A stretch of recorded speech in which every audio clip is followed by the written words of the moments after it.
What is this bullshit? Why is it even a thing? This is going to hurt like a b*tch, I can feel like it already. f*ck, it would have been better if I stayed ignorant about it. Stupid Asna and her unnecessary worry. Deep breaths, deep breaths, deep breaths.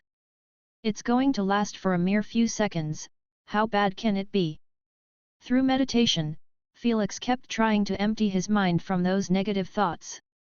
He knew that if he started the process while feeling terrified, the pain would be enhanced tenfolds, making him pass out in the first second. It was the same strategy used by most patients who were about to get a shot. They always try to look in other directions or think of other things instead of focusing on the needle. Knowing that it was a crucial element, Asna stopped harassing Felix. She already knew that he had made up his mind and wasn't going to change it no matter how she tried. Instead of ruining his efforts to prepare mentally, she lowered her head while biting her lips. I don't know why you didn't tell little Felix about it yourself. Hormungandr asked Lady Sphinx with a suspicious look. I wanted to see how little Asna will behave. Lady Sphinx chuckled to herself, it seems like she truly cares for Felix a lot to tell him. You manipulative vixen. Thor murmured to himself after hearing her response. He didn't dare to voice it out though. After a long while, Felix's eyes were opened gently, showing a tranquil serenity behind his pupils. Let's start. He spoke in a calm manner while unsealing the metallic box. Asna and the others merely watched him work without saying anything to not affect him. Felix threw the box to the side and held the potion gently. He brought it close to his eyes and looked at the misty content within the pyramid-like glass bottle. To use it, simply inhale the mist through your nose. Lady Sphinx informed. All right. Felix nodded his head and placed the bottle at the side. Then, he beamed a black AP bracelet and wore it on his left wrist right above his own bracelet. Next, he took the leather strap and affixed his wrist with his head. This allowed the AP bracelet to be facing his eyes so when Asna calls for the queen, the bracelet will respond. This process was needed every time a new consciousness wanted to connect with the queen. No one truly knows why, but the most famous theory was that the eyes were the windows to the soul. The small screen of the bracelet was the eyes of Queen Ai. So, when they align, it gave the queen permission to look into one's soul and connect with the consciousness residing within. Prepare yourself Asna, you have only a few seconds to connect your consciousness with the Queen AI after our souls get split up. Felix said sternly as he turned on the AP bracelet. Don't worry about me. Asna answered while biting her nails nervously. Upon hearing her response, Felix exhaled deeply and opened the lid. Then, he placed it below his nostrils and inhaled all the mist within the bottle in one breath. That was the last breath he took as the moment the mist invaded his body, it swiftly targeted his soul barrier, encasing all of it. Asna and the primogenitors all glanced around them with multiple emotions. Asna was getting nervous by the second, Thor and Hormungandr were eyeing the mist in wonder, lastly, Lady Sphinx was noting down everything happening. After all, it wasn't like a common occurrence for a human and Unigen to share one soul and split it. Crack crack! It's happening! Asna folded her hands as she watched the soul barrier begin to crack little by little. Crash! The moment she wanted to check on Felix, the soul barrier abruptly exploded into tiny pieces, shocking all of them besides Lady Sphinx. Ah! Now it began. Lady Sphinx murmured as she watched Felix release the most heart-wrenching scream in his life while banging his hands on his forehead like a madman. Chapter 649, Freeing Asna 2. Thud. Meanwhile, Asna fell on her knees while clutching her head in pain. Since their souls were merged as one, it was only natural that she would experience the same agony as Felix. However, unlike Felix, she was a soul master, making her able to negate the pain by simply forcing her soul to merge faster than intended. Felix wasn't able to do so on his own, making him rely on the same mist to help him gather the pieces of his broken soul. That's the only reason they didn't die instantly after having their soul got blown up like this.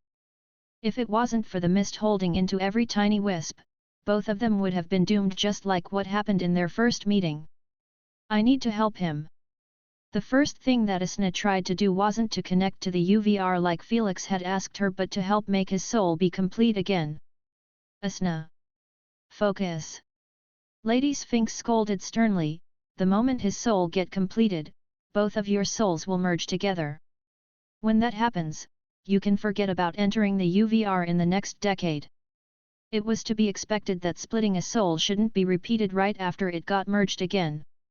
Especially Felix's soul that was still quite fragile and couldn't handle the process multiple times. Don't waste his efforts. He won't like that one bit. Thor spoke sternly. Upon hearing so, Asna knew that Felix would be extremely pissed if she failed to do her part even when he told her to prepare herself. So, instead of wasting those precious seconds in hesitation, Asna hardened her heart and quickly called out loud, Queen AI. The moment she did so, Asna's eyes automatically got closed shut as she fell into the raging lake. Hormungandr appeared beside her and lifted her up. Then, he hovered in the air with the other two, watching Felix twitch continuously with his eyes rolled at the back of his head. He appeared like he was having a deadly seizure, yet Felix still didn't pass out. Meanwhile, Asna had just opened her eyes and found herself sitting inside a white empty room. Welcome Madam Asna, your AP bracelet has been successfully bound with your consciousness. From now on, only you can use the features of your device. If you tell me about it later. Log me out now. Before Queen AI finished her scripted introduction, Asna interrupted her with a rushed tone. Obedient as always, Queen AI logged her out without any further questions. The moment Asna opened her eyes, her heart sank to the bottom of her stomach at the miserable sight of Felix. Messy hair, twitching all over the place, foam covering his lips, and white eyes. Felix had never shown such an appearance even at his worst moments. Bind. Without an ounce of hesitation, Asna forced Felix's soul wisps to start gathering faster and faster. In a single second, Felix's soul had returned to its previous shape of a smooth spherical half-glass barrier. The moment that happened, the mist swiftly pushed both separated barriers into each other and connected them again. The raging lake that was spilling into the void had calmed down the instant it was encased within the barrier again. Asna and the primogenitor sighed in relief after noticing that Felix had stopped twitching at once. Meanwhile, his breathing and heartbeats were starting to regulate themselves. Yo you in? Suddenly, Asna froze in her place after hearing Felix's faint voice in her mind. Instead of answering, she started sniffling while covering her eyes. She is in. Lady Sphinx smiled gently as she said, you can relax now. I am glad. A tiny smile emerged on Felix's messed up face as he closed his eyes gently and said one last time, Welko, me too, the UV-R. He lost consciousness immediately, leaving behind him only a deafening silence in the spaceship and his mind. This silence magnified Asna's quiet sniffles as she wept while hugging her knees. I am sorry, I am sorry, I am sorry. ASN. Just as Hormungandr wanted to appease her, Lady Sphinx caught him by his arm and shook her head. Leave her be, she said as she teleported back to her house. Hormungandr and Thor glanced at each other for a second before smiling bitterly. Then, they teleported to their houses as well, leaving Asna all alone in the lake. For more than 12 hours, Asna didn't move from the spot even a little or bother to log into the UVR. She just kept staring at Felix with puffed reddened eyes, waiting for him to wake up. When Lady Sphinx saw this from her window, she couldn't help shake her head, she has fallen too deep. Then, there was no then, Lady Sphinx opened a new book and started reading it, minding her own business. At the same time, at the center of the Metal Race main galaxy, inside a humongous underground metallic facility that was built at the depth of a small inhabitable planet, red light started flashing all over the place. A humanoid silver robot with a screen as a face glanced at the red lights. Without an ounce of emotions, his legs transformed into jet propellers and then he whizzed through the labyrinth of corridors and rooms as fast as he could. Some rooms had their doors wide open, showing thousands of towering silver servers making faint beeping noises. In a short moment, the robot reached its destination. He walked to a wall and had his face get scanned by a tiny dot. A split second later, a familiar monotonous feminine voice emerged from the wall, leave.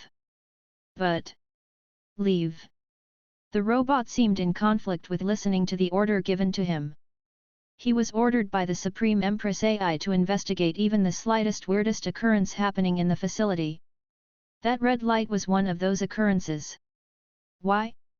Because it had never set off since the moment the Queen AI was born. But how could he investigate when the Queen AI was refusing to cooperate and ordering him to leave? He knew that it was within her power to get rid of him if he started to annoy her. That's because his existence shouldn't even be on this planet. The Queen AI was an autonomous being who was the boss of herself. Even the Metal Race Empress had nothing against her. The only thing that was holding the Queen AI was the SG Alliance rule book. Anything that wasn't written in the book, Queen AI had full freedom to act by her own will. In the end, the droid turned around and left. In the Metal Race, droids weren't programmed to obey to death but had their own free will to make their own decisions from the moment they were born. Even the Empress didn't have the right to order for them to die. Why? Because all of them were intelligent beings with the sole purpose to seek the truth of the universe, not mindless machines born for conquest. Only bots/machines with basic ACE were programmed to obey all orders. If it wasn't for this freedom, the Metal Race would not have prospered and pushed the other races to prosper with their mind-blowing inventions. After he left, the red light stopped flashing at once and the facility was engulfed in the darkness and silence yet again.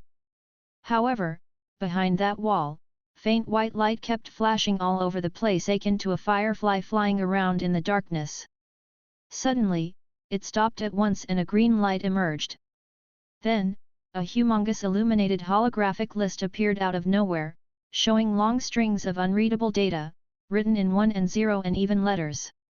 Calculation done, danger level extreme, the probability to affect the system negatively is at 1%, the probability to take over the system is 0.000000000001%. Conclusion: consciousness number /798,474,587,224,778,354,115,487,233 must be placed under the highest level of observation. Interesting. A faint euphonious feminine voice echoed in the area. Out of nowhere, two emerald-green human-sized eyes emerged from the veil of darkness. Those soul-capturing eyes were focused on a tiny holographic screen, showing Felix lying on the ground like a dead dog. Three primos and one of the most powerful consciousnesses in the universe inside a human. Emira's thin pink lips were stretched into a little smile. What intriguing occurrence! Don't filter any data belonging to them anymore. The hidden entity ordered casually, I want to know and see everything about them. As you command, my queen. The system replied with the same familiar monotonous voice. If anyone heard it, they would recognize it immediately. A voice that belonged to no other than the Queen AI. A hidden entity controlling the Queen AI? Anyone would laugh his ass off if someone ever mentioned this mind-boggling thought. Why? Because the Queen AI was programmed to be autonomous. In the metal race, programmation was the same as God's verdicts. It was unchangeable. Even the metal race empress could not change her programmation. Queen AI was programmed to follow the carefully crafted SG Alliance rules faithfully to eternity. A rule book created by the combination of the most intelligent races and authoritative races over many years naturally would be type-proof. The millions of years gone by without an issue just further emphasized it. Yet, the ongoing situation behind that wall defied all of that. Unbeknownst to any of this, everyone continued to do their thing in the UVR and the real world. As for Felix, the only change he experienced was his AP bracelet's screen lighting up for a split second before turning off. But, he was in a deep coma to notice it. Felix Maxwell had finally attracted the attention of the Queen AI and that hidden entity due to a SNES connection. Is it good or bad? Only time will tell. Chapter 650, Entering the UVR with a SNE. A couple of weeks later, the Dark Deviant spaceship had finally entered the Milky Way galaxy through a VIP wormhole, connected with the Mariana Empire. Although the spaceship was in the Mariana Empire, it kept its journey towards the Guardian Empire. The Queen AI had no intention of changing its course without Felix's approval. In this regard, nothing much changed. Felix was still sleeping soundly in his VR pod. The instant a full day went by without him regaining consciousness, the Queen activated the protocol that Felix had set before drinking the potion. Although he was clearly physically and mentally sound, he had yet to show any signs of waking up. Naturally, this started to get in Asna's head since she expected that he would wake up only in a few days. He truly received a massive mental shock. Lady Sphinx murmured as she played with her cat's mustache. She also didn't anticipate this long duration. She predicted that he would be up in a week or so at best. What should we do? What if he doesn't wake up? Anxious, Asna started pacing around the table while brainstorming on methods to wake him up. Believe it or not, she had yet to log into the UVR in the past weeks. In her mind, the experience would be lifeless when Felix was still in a coma. She could never enjoy her time in the UVR in such a situation. I think he needs some sort of a push to wake up, Thor suggested. All of them nodded their heads in agreement. They had given him all of the time in the world to wake up on his own.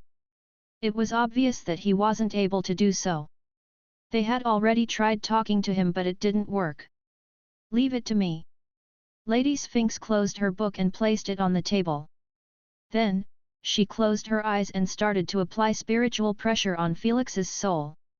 She kept increasing the pressure slowly until tiny fissures began to appear on the soul barrier.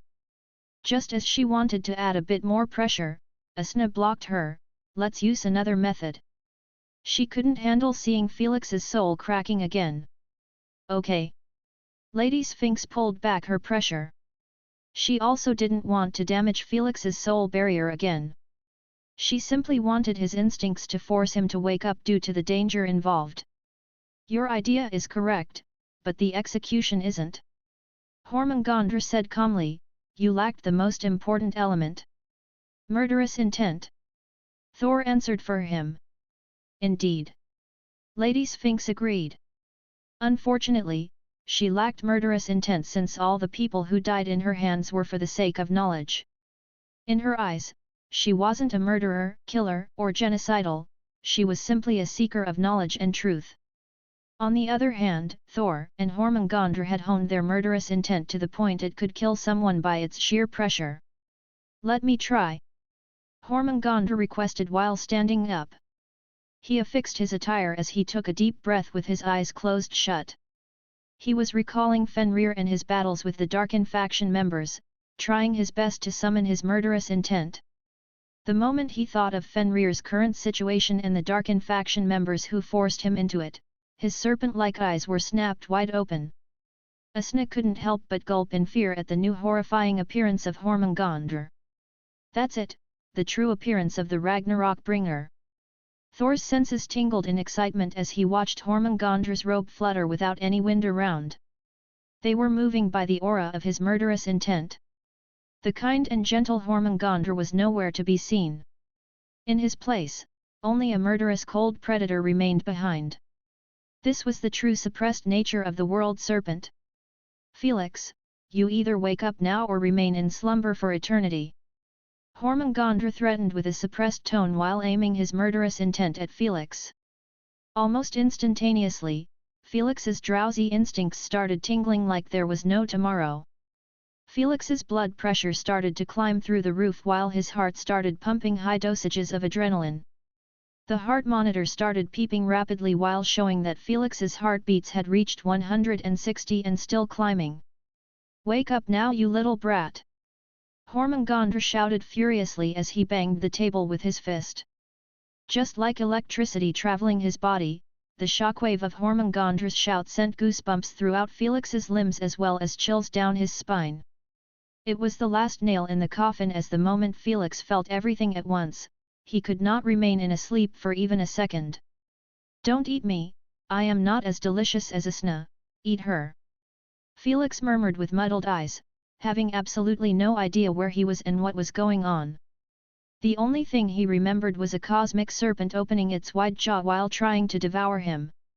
It turned out, Hormungandra's murderous intent had manifested a nightmare in his mind, forcing him to wake up instinctively. You prick, cursing me even in your sleep. Although Asna sounded displeased, her true emotions were that of pure happiness and relief. Asleep? How long? Tired, Felix rubbed his eyes as he yawned in a daze. A month or so. Upon hearing so, Felix started to recall what's transpired before going offline. The moment he remembered that chilling agony, goosebumps coursed on his skin, making him snap back to reality instantly. Asna! Your ass better be in UVR. He shivered, I am never doing this shit ever again. It seems like he didn't recall that he received confirmation just before he passed out. I have already connected my consciousness. Asna answered. That's good to hear. Felix sighed in relief as he requested the Queen to stop the spaceship somewhere. After it was stopped, Felix exited the VR pod and stretched his limbs while asking with a smile, did you enjoy your time there? Ahem, it was good. Asna got slightly embarrassed at his question. She didn't want to tell him that she had yet to enter the UVR because of his coma. So? She did a classic Asna behavior, lie about it. Just okay? It seems like you haven't done much in it. Felix smiled as he walked towards the bathroom, give me a moment, I will log in after a quick shower and I will take you for a date. A date? Who wants to go on a date with you? Asna got jumpy all of a sudden, not realizing that Felix was just teasing her. Felix chuckled at her reaction and entered the shower, not thinking too much of their usual bickering. A few minutes later, Felix could be seen standing in the living room of his Androxa house. Where are you at? Felix inquired. He had already sent Asna an invitation link that would allow her to teleport straight to his house. Naturally, it would cost a fortune in commoner's standard, but Felix stopped minding the prices of such fees. It was all about optimization of his time now. Don't rush me! Asna barked annoyedly while trying out gorgeous outfits in her UVR's room. It was the first time she was going to appear in public and she wanted it to be perfect. After waiting almost 15 minutes for her, Felix finally lost his patience and grumbled, "I have already wasted a month in a coma because of you, get your ass right here now, or I will restart my training on electromagnetism." "Just a second." Asna mumbled in annoyance as she put on a red lipstick that matched her long wavy fiery crimson hair. After she was done, she turned around while looking at her reflection in the mirror. Not bad. Satisfied, she winked at herself with a lovable smile. "Asna! I am coming!" Asna yelled back as she clicked on the link furiously, "Don't you know you shouldn't rush a lady? Be a lady first." Before Felix could finish his sentence, he was forced to swallow the rest the instant Asna manifested in front of him in one of the most eye-catching dresses he had ever seen. The black dress left her shoulders mostly uncovered and flew down into a simple cowl neckline. It was a comfortable fit that helped remove some of the unwanted attention on her perk breasts but does so by still looking fine. Her arms had been covered to just above her elbows. The sleeves were a loose fit and, in a way, helped put focus on her soft milky white skin. The dress waist was thin, but it was a loose fit. A small, stylish belt was all that was needed as a perfect adornment. Below the waist, the dress widens and had a trapeze style. The dress reached all the way down, almost covering her feet, which were rested on elegant black barely their heels. A perfect choice in combination with this dress. To top it all off, she was wearing a simple, but a fashionable necklace and small, stylish earrings. With her light makeup and wavy layered crimson hair that shone with crystal luster, Asna's flawless beauty had been enhanced to the point Felix managed to murmur only a single comment. "A living goddess."